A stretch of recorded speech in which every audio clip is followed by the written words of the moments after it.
Nanti juga kita sebenarnya akan melakukan penanaman mangrove, kita melakukan kegiatan edukasi di kelompok anak, yaitu untuk bagaimana melakukan mitigasi dari ancaman bencana di kawasan pesisir. Di sekitar wilayah pesisir timur itu lebih konsentrasi wilayah terjadinya bencana banjir itu lebih tinggi dibandingkan di sekitar di lereng barat. Pegunungan itu tak sanggup bagi menahan air itu.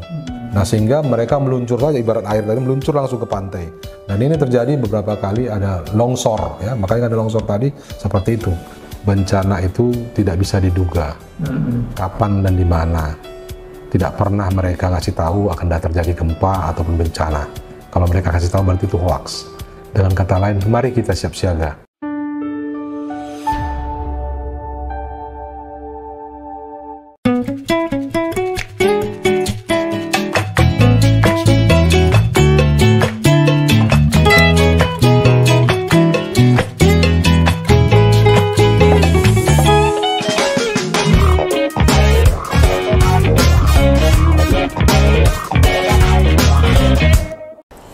Baik, Assalamualaikum warahmatullahi wabarakatuh, Sobat Podcast PKBA. Nah, hari ini kita istimewa sekali. Jadi memang dalam rangkaian ya, Konferensi Nasional Pengelolaan Risiko Bencana Berbasis Komunitas yang ke-16. Kita saat ini region Sumatera Utara menyelenggarakan beberapa kegiatan, diantaranya adalah melakukan sesi forecast. Jadi memang tema tahun ini adalah untuk ancaman bencana di kawasan pesisir. Nanti juga kita sebenarnya akan melakukan penanaman mangrove, kita melakukan kegiatan edukasi di kelompok anak, yaitu untuk bagaimana melakukan mitigasi dari ancaman bencana di kawasan pesisir.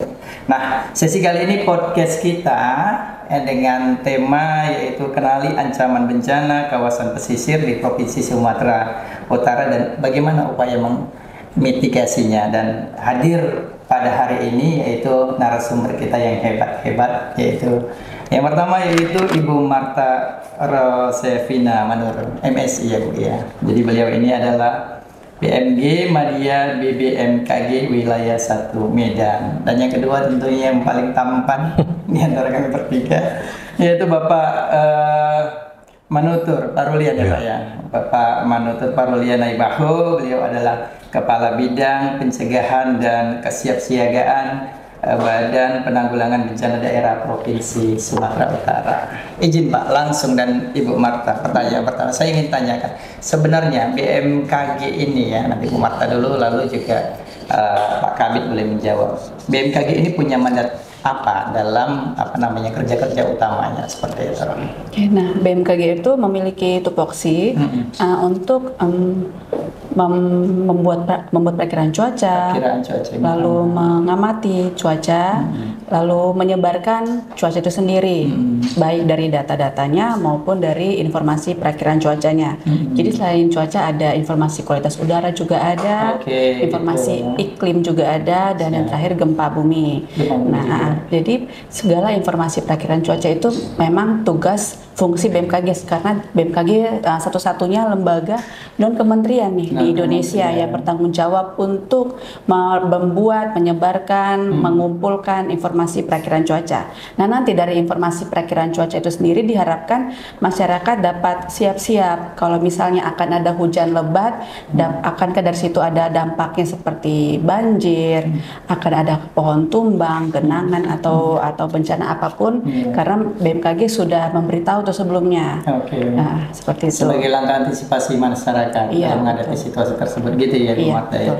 Bu Marta, terima kasih. Lalu kepada Pak Kabit ini, Pak Kabit sebenarnya BPBD kan, jadi orang supaya punya pikiran dan perspektif yang benar, mandat utama BPBD seperti itu dalam kerja-kerja kebencanaan apa saja kira-kira dan apa? Baik, BPBD ini punya BPBD daerah Kabupaten Sumatera Utara punya dasar hukum pertama Undang-Undang 24 ya, tahun 2007 tentang penanggulangan bencana, Undang-Undang ini nasional. Selanjutnya pada Peraturan Daerah Sumatera Utara nomor 8 tahun 2013 tentang penanggulangan bencana di daerah. Selanjutnya ada lagi Pergub nomor 24 tahun 2019 tentang petunjuk pelaksana penanggulangan bencana di daerah. Dalam Perda dan Pergub tersebut disampaikan bahwa BPBD Sumatera Utara bertanggung jawab tentang penanggulangan bencana wilayah Sumatera Utara. Itu dasar hukum ya. Iya. Itu ya Pak ya. Lalu ini Ibu Marta, menurut pengamatan atau hasil dari perakiraan yang mungkin diobservasi, dilihat, dinilai oleh BMKG sepanjang tahun 2024 lah Bu, untuk di Provinsi Sumatera Utara ini kecenderungannya atau trennya ancaman bencana yang dia hidrometeorologi ya gitu ya, itu biasanya apa saja? Oke, jadi kita tahu di wilayah Sumatera Utara ini memang potensinya itu cukup tinggi akan terjadinya bencana hidrometeorologi. Nah, jadi seperti di sekitar wilayah pesisir timur itu lebih konsentrasi wilayah terjadinya bencana banjir itu lebih tinggi dibandingkan di sekitar di lereng barat. Jadi untuk pesisir timur Sumatera Utara itu kita harus lebih waspada akan terjadinya banjir, genangan-genangan. Lalu untuk di sekitar lereng barat itu lebih berpotensi terjadinya longsor, pegunungan juga seperti itu. Dan seperti di pantai barat kayak Nias, Madinah, Tapanuli Tengah itu juga potensi terjadinya banjir juga cukup tinggi. Dan informasi itu setiap bulan kami sudah share nih. Setiap bulan melalui buletin, melalui diskusi-diskusi, setiap bulan pada awal bulan tuh kita sudah share ke Gubernur Sumatera Utara wilayah-wilayah mana saja sih sebenarnya yang memiliki tingkat potensi banjir, longsor setiap bulannya. Itu berganti-gantian biasanya. Berganti-ganti lokasinya. Iya. Namun saat ini pada bulan-bulan ini yang memiliki ancaman atau punya risiko yang tinggi terhadap ancaman bencana hidrometeorologi yang di kawasan mana pada bulan-bulan ini atau bulan pada depan? Bulan Agustus ini yang kita lihat itu masih di Nias, sebagian Langkat, Asahan, Simalungun, Madinah, dan Tapanuli Tengah. Dan untuk mengukur prediksi kita itu bisa diukur untuk prediksi berapa hari ke depan kira-kira Bu? Kalau untuk cuaca itu biasanya perakiraan cuacanya itu hingga 6 atau 10 hari ke depan. Namun untuk iklim bisa hingga 3 bulan ke depan. Makanya tadi kalau informasi banjir, diperkirakan longsor, kita bisa memperkirakan hingga sebulan ke depan. Oke. Lalu Pak Kabid, saya mau tanya, berdasarkan pengalaman BPBD Provinsi Sumatera Utara dalam melakukan penanggulangan bencana di kawasan pesisir, trennya Pak, yang mungkin 3 tahun atau 5 tahun ke belakang, kawasan mana saja Pak yang paling sering terdampak bencana, dan biasa jenisnya apa? Bisa jadi bukan hidrometeorologi saja, tapi jenis bencana, ancaman bencana yang lainnya, seperti itu. Baik, terima kasih. Berdasarkan kajian risiko bencana Provinsi Sumatera Utara, ada 8 jenis bencana di pesisir pantai. Sumatera Utara 8 jenis. Ya, untuk wilayah pantai, yaitu pertama ada erosi pantai, yang kedua tsunami, yang ketiga banjir rob, yang keempat gempa bumi, yang kelima angin topan atau badai, yang keenam adalah kenaikan permukaan air laut. Pada saat ini kita tahu bersama informasinya kalau di Jakarta sekarang sudah 5 cm per tahun yang naik, termasuk kenaikan airnya. Dan selanjutnya nomor 7 adalah kekeringan. Dan yang terakhirnya nomor 8-nya adalah longsor. Nah, berdasarkan kajian tersebut, yang pada saat ini paling dominan wilayah-wilayah yang terkena banjir yang saya bilang tadi, kita bisa petakan. Kalau rata-rata wilayah pantai itu ada banjir rob, ya, itu udah pasti. Kalau misalnya bulan purnama, ya, atau kata orang bulan sabit, itu ada turun naiknya air pasang. Nah, pada saat ini yang selain daripada banjir rob tadi, yang ada juga terjadi kenaikan permukaan air laut, ya, air laut. Ya. Nah, ini juga yang menurut informasi para ahli itu karena mencairnya gunung es di kutub utara, ya. Jadi ini tidak ada hubungan dengan hidrometeorologi nih. Ini faktor alam ini, bumi. Jadi berapa kali saya sampaikan kalau kami ketemu sama ibu ini, saya bilang kalau bagian langit tanggung jawab mereka, bagian darat tanggung jawab kami, kan di BPBD. Nah, kadang-kadang perakiraan langit ini kan salah, kan itu kan. Dia bilang kan tidak ada bencana, kami yang dibawa di bumi ini masih menghadapi bencana. Seperti tadi lah, kenaikan air laut termasuk salah satunya. Ya, dan itu tidak hanya di Indonesia, di Kalimantan Utara, seluruh dunia seperti itu, ya. Nah, kenapa seperti itu? Karena pemanasan global. Nanti mungkin di tema lain lah mungkin kita bahas, ya, pemanasan global, kan. Tapi yang pasti sekarang pesisir pantai di wilayah Sumatera Utara, ya, setelah kasus tsunami kemarin, ya pada umumnya itu tadi, ya, banjir rob dan juga karena genangan karena akibat hidrometeorologi. Pada saat ini yang lebih sering itu adalah wilayah-wilayah Tapanuli Tengah, Tapanuli Selatan. Itu untuk banjir. Ya, iya, untuk banjir. Dan posisi sekarang kenapa seperti itu? Ya, wilayah pesisir pantai ini sekarang kan rata-rata rentan di pinggir pegunungan, ya. Jadi pegunungan itu tak sanggup bagi menahan air itu. Nah sehingga mereka meluncur saja, ibarat air tadi meluncur langsung ke pantai. Dan ini terjadi beberapa kali ada longsor, ya makanya ada longsor tadi seperti itu. Wilayah pantai yang pada saat tahun lalu ya Madinah, terus habis itu Nias ya, dan juga ada juga sebagian di Tapanuli Tengah. Nah begitu juga di wilayah Padang Lawas ya. Nah ini juga fenomena. Kemarin saya juga bicara di televisi TVRI tentang masalah bahaya kekeringan. Ya. Jadi bahaya kekeringan itu juga faktor penyebab itu tadi. Banyak sekarang wilayah-wilayah besar pantai ini sekarang udah Bukit Barisan kita bilang kan pegunungan itu tidak bisa menampung air lagi. Sehingga setiap ada datang air hujan mereka lepaskan air ke bawah atau hujan terserap lagi. Ini karena faktor kalau kita lihat nanti bisa lihat di YouTube atau di mana di daerah Madinah bagian Tabaksel sana itu semua rata-rata pegunungan sekarang sudah sawit. Alih fungsi. Nah, ya yang saya tahu dulu waktu saya belajar SD dulu, sawit itu nanamnya di rawa gitu. Ini sekarang terbalik, sawit itu nanam di gunung. Nah, ini akibatnya apa? Terjadi pemanasan global. Tak sanggup tadi oksidasi tadi tak sanggup sawit tadi. Nah, ini beberapa kali saya sampaikan kepada masyarakat, tidak hanya di TVRI atau di RRI ataupun di sini. Kalau kami buat edukasi ke masyarakat juga, ke daerah-daerah wilayah Tabaksel sana, kita sampaikan seperti itu. Tapi memang itu tadi, kembali lagi kepada fenomena ekonomi juga lah. Karena sawit ini kan gampang, dia nanamnya, gampang, pemeliharaannya gampang, ya hasilnya lumayan. Ya kan?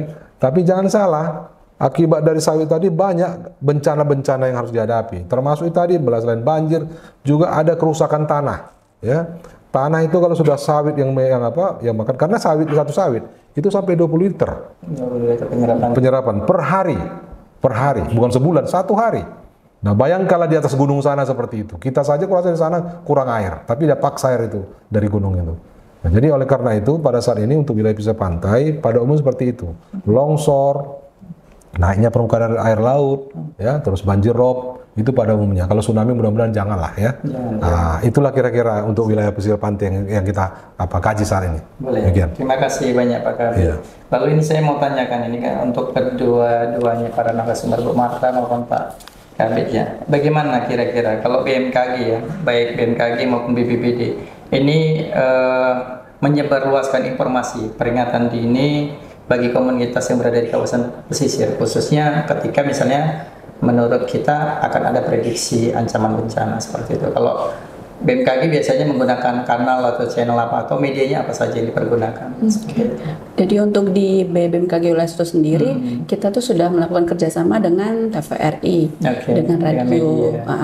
Jadi setiap hari kita tayang di televisi memberikan informasi perakiran cuaca. Di radio juga itu secara reguler. Iya, setiap hari tayang live. Lalu di radio juga kita memberikan informasi yang sama. Lalu sebagian lagi di media sosial seperti di YouTube. Jangan lupa follow IG kita, IG kita di YouTube juga, lalu di Facebook dan di X juga kita memberikan segala macam informasi perakiran cuaca. Selain informasi perakiran cuaca, di situ juga ada informasi perakiran cuaca berbasis dampak. Jadi isinya bukan hanya hujan lebat, hujan ringan, berawan seperti itu. Namun apakah dengan hujan ringan terjadi genangan nggak ya? Karena setiap tempat itu pasti beda-beda kan ya. Ada dengan hujan ringan aja kayak di Kota Medan, hujan ringan 10 mm misalnya, tapi udah banyak genangan di Setiabudi. Beda dengan nanti di Nias dengan hujan lebat aja, belum tentu mereka banjir. Beda-beda. Jadi setiap tempat itu memiliki kriteria yang beda-beda.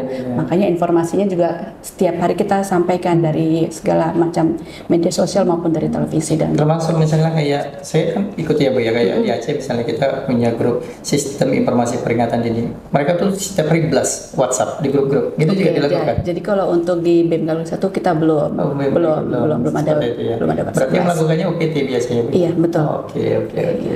Kalau BPBD Pak gimana Pak menyebar luaskan informasi ketika misalnya terdapat prediksi atau ancaman bencana akan terjadi? Ya, kalau BPBD mainannya sesuai dengan Undang-Undang 24 tahun 2007 bahwa kita ada memiliki konsep kesiapsiagaan. Ya, konsep kesiapsiagaan itu bentuknya adalah mitigasi bencana. Nah, dalam mitigasi bencana itu ada dua macam, struktural dan non struktural.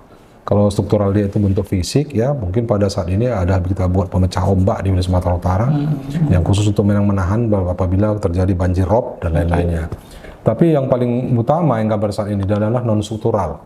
Itu adalah merupakan kita mendorong pemerintah daerah Kabupaten seluruh Sumatera Utara membuat kajian risiko bencana. Nah, tentang risiko bencana. Setelah ada kajian bencana, kita arahkan membuat rencana kontingensi, rencana Rencon. Rencon ini merupakan untuk simulasi ataupun sistem penanggulangan bencana pada saat terjadi bencana. Nah, dalam rangka itu, penguatan yang kita lakukan setelah ada peraturan itu, kita penguatan di desa. Pada saat ini kita juga sedang setelah 4 tahun ini kita buatkan program Destana, Desa Tangguh Bencana. Nah, Destana benar. Ini mulai tahun ini kita dorong supaya kabupaten kota bisa juga membuat komunitas kencana, kecamatan tangguh bencana. Nah, sebelum Destana itu ada juga memang Keltana, Kelurahan Tangguh Bencana. Ini juga ditanggung-jawabi oleh Kementerian Pemberdayaan Desa dan juga BNPB. Nah, oleh karena itu banyak sistem mitigasi yang kita laksanakan. Kita selain daripada kita masukkan non struktural tadi, di struktural tadi kita dorong masyarakat atau pemerintah kabupaten kota supaya dilakukan edukasi kepada masyarakat. Nah, edukasi itu bisa bersifat komunitas, ya. Nah, oleh karena itu kalau benar-benar bisa komunitas itu bisa kita arahkan untuk remaja masjid, untuk Karang Taruna, ya, ibu pengajian, dan termasuk anak sekolah, gitu. Jadi bahwa mitigasi bencana tidak harus kita berkatakan yang paham bencana, tidak. Siapa saja kita masuki, ya. Karena kalau undang-undang tentang penanggulangan bencana itu setiap warga negara. Nah, setiap warga negara, bukan setiap masyarakat, tapi setiap warga negara. Ini lain artinya, warga negara ini berarti tidak ada kecuali, gitu dia. Semua orang. Iya, kalau masyarakat kan ada masyarakat adat, ya masyarakat marga atau apa kan, ini tidak. Setiap warga negara. Jadi kita buat edukasi ke masyarakat, kita sampaikan apa kira-kira langkah-langkah bila terjadi bencana, dan sampai kita buat simulasinya. Nah, penguatan seperti ini selalu kita dorong. Dan selain itu, kita dorong juga mereka melakukan sistem simulasi masyarakat yang berbasis masyarakat itu tadi. Yang sifat kita bilang kampungan tapi sebenarnya tradisional, ya. Kalau kalau sekarang kan tradisional istilahnya, kalau kampungan lokal, ya.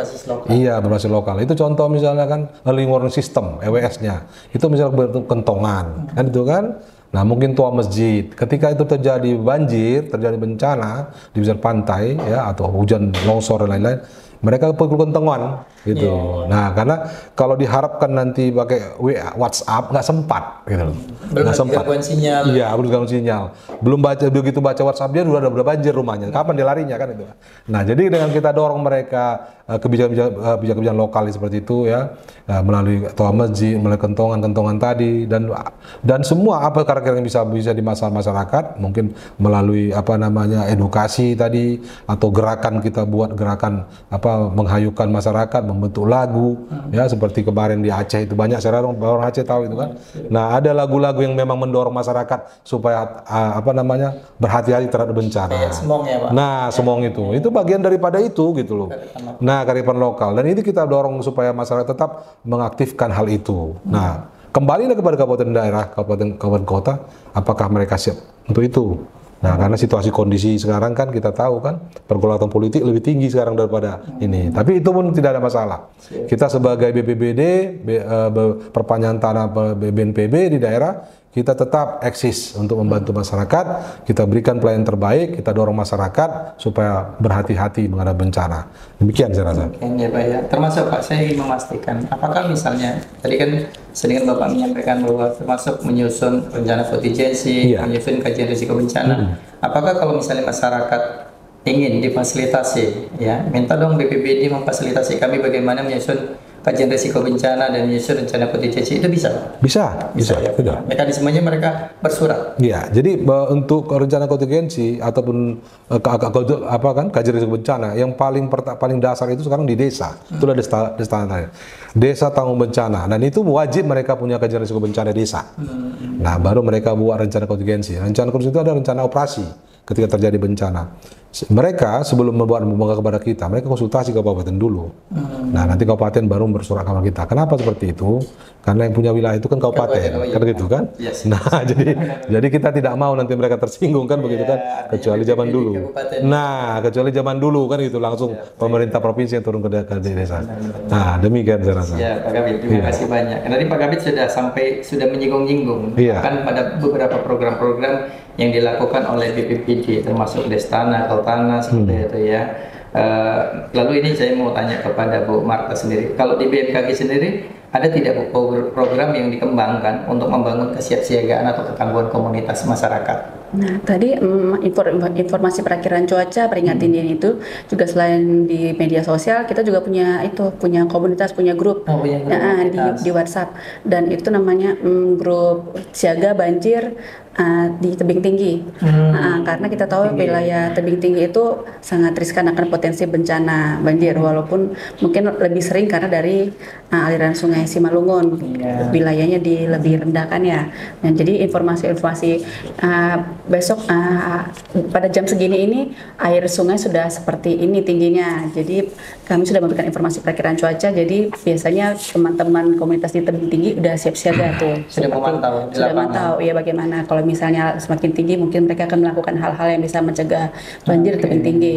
Lalu kegiatan-kegiatan seperti BMKG Coast to School. Ada BMKG. Boleh di request kalau kami gitu-gitu. Itu di request atau memang program BMKG sudah tentukan? BMKG sudah tentukan. Biasanya itu di wilayah-wilayah yang berpotensi terjadi tsunami, gempa bumi biasanya. Lalu sekolah-sekolah nih di wilayah Sumatera Utara tuh sering melakukan kegiatan kunjungan ke BMKG. Studi tour ke BMKG. Dan juga di situ kita memberikan informasi bagaimana membuat perakiraan cuaca, bagaimana melakukan pengamatan cuaca, bagaimana informasi-informasi itu dapat tersebar di seluruh lini masyarakat. Lalu ada juga yang namanya kegiatan sekolah lapang iklim. Itu biasanya untuk para petani di perkebunan, bagaimana mereka bersiap-siap, misalnya kalau lagi mau musim kemarau nih bulan depan, kira-kira tanaman apa yang sebaiknya mereka tanam, jadi biar tidak rugi-rugi sekali. Lalu ada juga yang namanya sekolah lapang cuaca nelayan, itu biasanya dilakukan di pesisir-pesisir untuk masyarakat yang bertugas untuk nelayan. Mereka bisa mengantisipasi bagaimana rob, bagaimana kondisi laut, misalnya kalau lagi gelombangnya tinggi, apakah mereka bisa berlayar atau tidak. Lalu untuk penerbangan juga ada sekolah penerbangan seperti itu. Siap. Ternyata cukup banyak programnya dari BMKG ya untuk isu perlindungan. Baik, lalu bagaimana kira-kira Ibu Marta ya, kalau dari BMKG sendiri ada tidak tips apa yang bisa disampaikan bagi komunitas di kawasan pesisir agar lebih siaga dari ancaman bencana? Seperti itu. Kalau yang sederhana mungkin. Iya, yang paling simpel aja tuh, menjaga lingkungan dengan cara tidak membuang sampah sembarangan. Jadi ya masyarakat baik itu turis maupun masyarakat setempat, kita tahu kebiasaan tuh ya kurang baik dalam membuang sampah. Padahal dengan makin aware-nya kita akan bencana, kita harusnya dimulai dari prinsip dulu, tidak membuang sampah sembarangan. Lalu kalau boleh nih ya, masyarakat yang tinggal di pesisir pantai itu tidak lagi lah membuat gedung-gedung yang bangunan-bangunan yang dekat-dekat pesisir pantai. Kalau bisa sudah menjauh pesisir pantai, karena kita tahu itu rob juga semakin sering terjadi akhir-akhir ini. Lalu kalau bisa juga pembuatan mangrove semakin digiatkan. Itu yang paling simpel aja sih. Itu paling simpel yang bisa dilakukan tentunya. Kira-kira Pak Kabid, Pak Naibaho, apa tips yang bisa dibagi? Kalau saya ada 2 tips. Yang pertama, saya menambahi daripada yang dikatakan Marta tadi. Saya tertarik masalah sampah ya. Sampah ini sekarang lagi getol-getol, salah peneliti sekarang. Kita tahu bersama sampah di Indonesia yang kita bilang, atau Sumatera Utara lah, sudah luar biasa ya. Kalau tidak salah sekitar tahun lalu itu ada ditemukan paus ya, yang isi perutnya itu semua sampah. Nah, tidak hanya di situ. Itu kalau ikan lah kita bilang, itu kan ikan yang korban. Sekarang bagaimana manusianya? Kita tahu bersama sampah ini kan mengandung merkuri. Ya, zat merkuri ini kalau sudah sampai ke laut, dan ini akan dimakan ikan. Nah, saya baca kemarin di internet ada 9 jenis ikan yang merkurinya tinggi. Rata-rata kita makan. Nah ini jadi bukan maksud saya kita jangan memakan ikan gitu, bukan gitu maksudnya. Tapi dengan mengurangi produksi sampah tadi ke lautan, ke pantai. Apalagi mohon maaf ini wilayah-wilayah pesisir pantai ini kita ya bukan maksudnya inilah ya. Tapi situasi memang masyarakat tuh memang belum peduli gitu loh, ya belum peduli terhadap lingkungannya, sehingga memang sampah-sampah itu ya itu tadi selain daripada memang tidak ada tong sampah ini, mohon maaf Pemda, Pemkab, pemerintah kabupaten, pemerintah kota, mohon maaf, bukan kita masuk mereka ngapakan, tapi ya paling tidak disediakanlah tempat-tempat wisata paling utama, tempat wisata dikatakan, tetapi fasilitas wisata tidak ada, tong sampah, ya gerobak sampah, truk sampah, ini tolong disediakan. Jangan kita tarik distribusi daripada masyarakat yang datang ke situ, tetapi kita tidak fasilitasi. Ini kan lebih banyak fasilitasinya bentuknya yaitu tadi tempat teras-teras orang duduk, makanya jangan ke situ. Kalau itu memang bagian, tapi yang paling utama itu sampah tadi. Pemilahan sampah di tempat-tempat tong sampah tadi ya, di mana yang mengandung botol, gelas, kertas dan lain-lain. Ini juga harus diapakan kepada masyarakat pesisir pantai. Karena pesisir pantai ini juga kita mohon maklum, mereka kan lebih cenderung ke nelayan ya daripada melaksanakan kegiatan untuk wisata. Ini wisata kita tahu ini, kita yakin saya nelayan tidak wisata. Nelayan itu hanya nangkap ikan, memberikan kepada kontribusi kepada wisatawan. Nah, wisatawan tadi, pengelola wisata itu rata-rata pengusaha ya. Kita tahu pengusaha yang ada ini adalah ya orang kota yang membeli tanah di situ dan disiapkan. Nah, tetapi ini harus pemerintah daerah kabupaten kota harus menekankan. Undang-undang tentang sampah juga sudah ada, peraturan daerah sudah ada. Ini penegakannya perlu ya, sehingga nanti kita tidak makan merkuri kemudian hari ya ikan-ikan ini. Karena kalau ini sempat terus berlanjut, bisa nanti merkuri sudah tahu kan, selain meninggal ada cacat fisik dan lain-lain di dalam. Itu tip yang pertama. Tip yang kedua, untuk di dalam kegiatan pesisir pantai ini, kami minta kebersamaan ya kepada masyarakat pesisir pantai ya. Dalam artian ya memang lain budaya pesisir pantai dengan pegunungan beda, memang beda karena situasi kondisi wilayah ya dan adat istiadat. Tetapi melalui adat istiadat juga perlu dibangun kebersamaan ya. Dengan mereka bersama-sama guyup ya melaksanakan peraturan desa ya, melaksanakan kegiatan destana, desa tangguh bencana ya, memfasilitasi kebutuhan-kebutuhan masyarakat dalam rangka penanggulangan bencana ya. Setiap desa itu ada dana penanggulangan bencana. Setiap desa, dan kembali kepada kepala desa dan masyarakatnya, apakah bisa dimanfaatkan ini ya dalam rangka mitigasi bencana ataupun edukasi bencana, ini silahkan difasilitasi. Tapi setiap desa berbeda kebutuhannya. Oleh karena itu kami minta desa itu lebih mandiri ya. Dengan ada dana desa lebih mandiri, memutuskan bagaimana caranya supaya komunitas-komunitas di pesisir pantai itu tadi siap untuk menghadapi bencana dan tahu bagaimana memitigasi bencana. Itu saya rasa dua tips tadi untuk bisa kita pakai bersama. Terima kasih. Terima kasih ya. Pak Kabid. Sebagai penutup, Ibu Marta dan Pak Kabid, satu closing statement kira-kira untuk sesi kita. Apakah misalnya ingin menyampaikan informasi bagaimana berkomunikasi dengan, mendapatkan informasi dengan BMKG atau berkaitan tentang ancaman bencana di kawasan pesisir itu juga boleh. Mau mempromosikan BMKG boleh, BPBD boleh promosikan boleh. Silakan. Satu closing statement deh. Saya dulu nih. Oke, dari BMKG, sedia payung sebelum hujan. Jangan lupa follow BMKG, info BMKG Sumut. Terima kasih. Info BMKG Sumut, terima kasih. Iya. Kalau saya menyampaikan statement saya, bencana itu tidak bisa diduga kapan dan di mana. Tidak pernah mereka ngasih tahu akan terjadi gempa ataupun bencana. Kalau mereka kasih tahu berarti itu hoax. Dengan kata lain, mari kita siap siaga ya. Siang dan malam kita siap siaga dimanapun kita berada, terutama pesisir pantai. Seperti saya katakan tadi, pesisir pantai ada 8 jenis bencana yang harus dihadapi, berbeda dengan pegunungan. Oleh karena itu saya minta melalui pertemuan kita ini, masyarakat pesisir pantai, mari kita sama-sama hadapi bencana, kenali bencana, dan kita tahu bagaimana untuk menyelamatkan diri pada saat terjadi bencana. Itu saya rasa. Baik, Pak Kabid, terima kasih banyak. Ibu Marta, terima kasih banyak. Demikianlah teman-teman semuanya, sahabat podcast PKPA, dalam rangka untuk rangkaian kegiatan Konferensi Nasional Pengelolaan Risiko Bencana Berbasis Komunitas, sesi kita untuk podcast Kenali Ancaman Bencana Kawasan Pesisir di Provinsi Sumatera Utara dan Upaya Mitigasinya, dengan narasumber Bapak Manutur Parulian Naibahu, SOS SH MSI, saat ini sebagai Pembina Utama Muda ya, kemudian juga bersama Ibu Marta Rosevina menurut MSI sebagai PMG Madya BMKG Wilayah 1 Medan. Berakhir, terima kasih banyak, salam tangguh untuk kita semuanya.